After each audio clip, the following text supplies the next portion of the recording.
आपने नामांकन किया, कैसे सेट में किया और आपके साथ आपकी बिटिया भी नजर आई?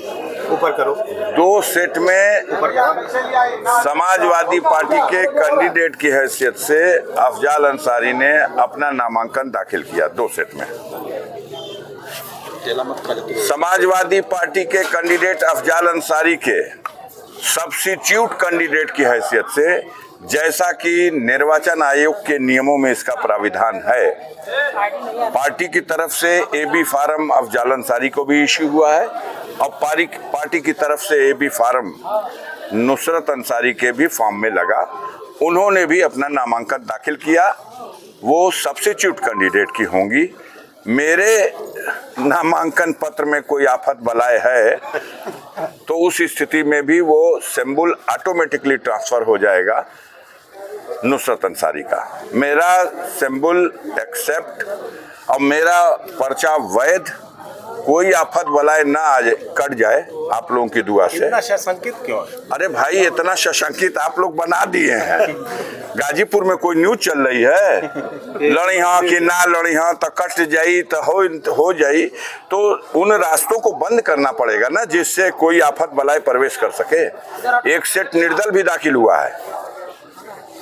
1 सेट निर्दल कैंडिडेट की हैसियत से भी नुसरत अंसारी का दाखिल फुल प्रूफ नामांकन इसको कहा जाए। पूरा।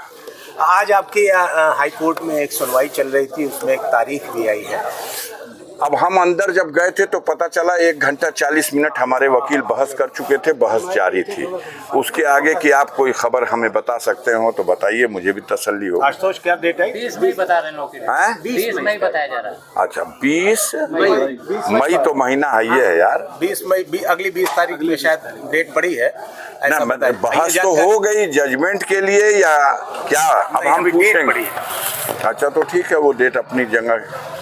सांसद जी, आज आपके साथ मुख्तार अंसारी का बेटा उमर भी आया हुआ है और अटकलें चल रही थी कि उमर अंसारी नाराज चल रहे हैं। कृपा करके ये बताइए, ये अटकल कौन लगा रहा था और हवा इसको कौन दे रहा था? मीडिया में चल रही थी। तो मीडिया के भाइयों से हम लड़े कि विरोधी पार्टियों से लड़े? तो आज उसको इसीलिए लाना पड़ा?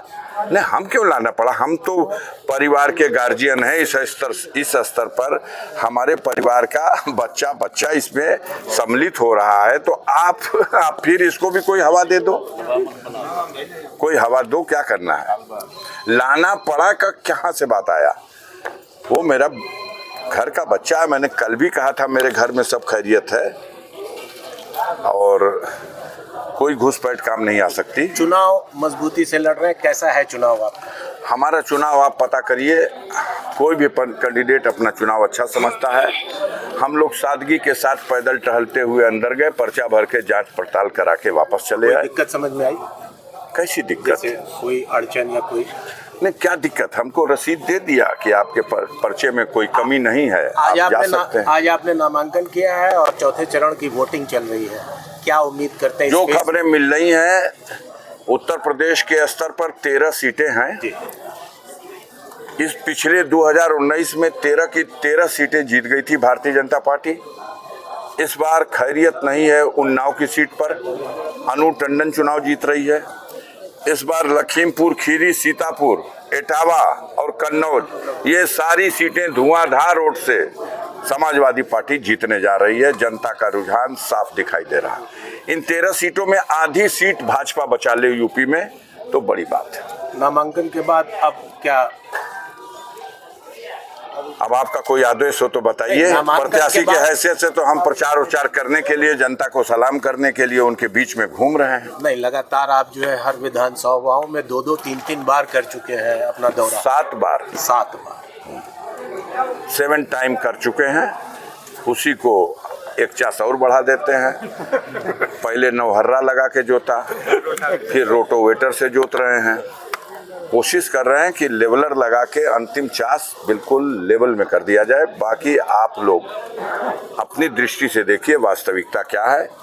हम अपने मुंह से कुछ कहना नहीं चाहते, 4 तारीख को ही कहेंगे। समाजवादी पार्टी के हिसाब से जो गाजीपुर लोकसभा है वो उपजाऊ है। समाजवादी पार्टी की तरफ से कुछ है या नहीं है, भारतीय जनता पार्टी जो जोर लगाए हुए है उसको देखिए कि उत्तराखंड के चीफ मिनिस्टर को भी पर्चा भराने के लिए बुलाना पड़ा और उत्तर प्रदेश के डिप्टी सीएम भी सम्मिलित हुए और पूरी ताकत लगा दिया। हम लोग उनके सामने पर्चा भरने के उस कार्यक्रम के जो दृश्य थे उस मामले में कहीं नहीं खड़े हैं। पिछली बार आपने दावा किया था कि इतने लाख से जीतूंगा, इस बार भी कोई दावा अब नहीं कर सकते। अब 4 तारीख को गणना होगी, वहीं पे आपसे बात होगी। क्या बात, ठीक है।